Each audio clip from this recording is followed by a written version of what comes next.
Sragen. Selama 11 bulan selama Januari hingga November tahun 2016. Jumlah temuan kasus HIV/AIDS di bumi Sukowati mencapai 145. Sebanyak 85 orang meninggal dunia karena HIV/AIDS sejak 2000 silam.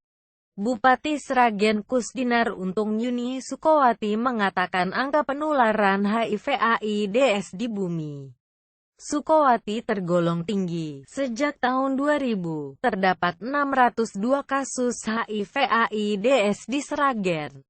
Dari tahun ke tahun, kata Yuni, jumlah temuan kasus HIV/AIDS makin meningkat. Saya tidak ingat angka pastinya. Namun pengidap HIV/AIDS dari kalangan ibu rumah tangga itu sangat tinggi.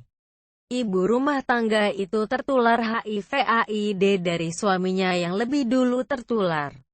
Kalau ibu itu hamil, HIV/AIDS itu berpotensi menular ke bayinya. Ini yang perlu ditanggulangi, terang Yuni saat ditemui wartawan pada acara peringatan Hari Kesehatan Nasional (HKN) ke-52 dan Hari AIDS Sedunia pada ajang Car Free Day (CFD). Minggu, tanggal 27 bulan 11 tahun 2016. Perda No. 9/2016 tentang penanggulangan HIV/AIDS sudah ditetapkan oleh DPRD Sragen. Bupati sudah memerintahkan bagian hukum Setda Sragen dan Komisi Penanggulangan AIDS KPA Sragen untuk menyiapkan draft peraturan Bupati, Perbup, sebagai petunjuk teknis implementasi Perda No. 9/2016 tersebut. Yuni menargetkan Perbup itu sudah bisa ditetapkan pada Desember mendatang sehingga pada Januari 2017, ketentuan dalam Perda No. 9/2016 itu sudah bisa diberlakukan. Pada Januari tahun 2017 nanti setiap calon pengantin diimbau mengikuti VCT Voluntary Counseling and Testing. Pada awalnya kami ingin mewajibkan calon pengantin baru ikut VCT. Namun, dalam pembahasan di DPRD, disepakati calon pengantin hanya diimbau mengikuti VCT dengan beberapa alasan. Namanya diimbau, berarti calon pengantin tidak harus mengikuti VCT. Namun, kami akan memberi penjelasan dalam Perbup mengenai pentingnya VCT untuk calon pengantin baru, jelas Bupati.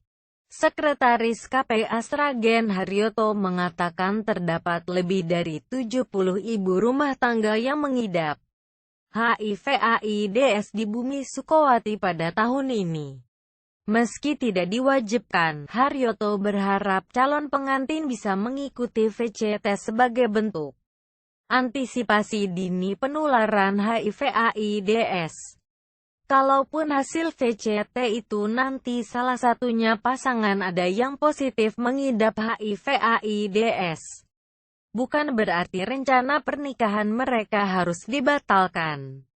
Mereka tetap bisa menikah, namun saat berhubungan badan harus menggunakan cara yang aman, seperti penggunaan alat kontrasepsi.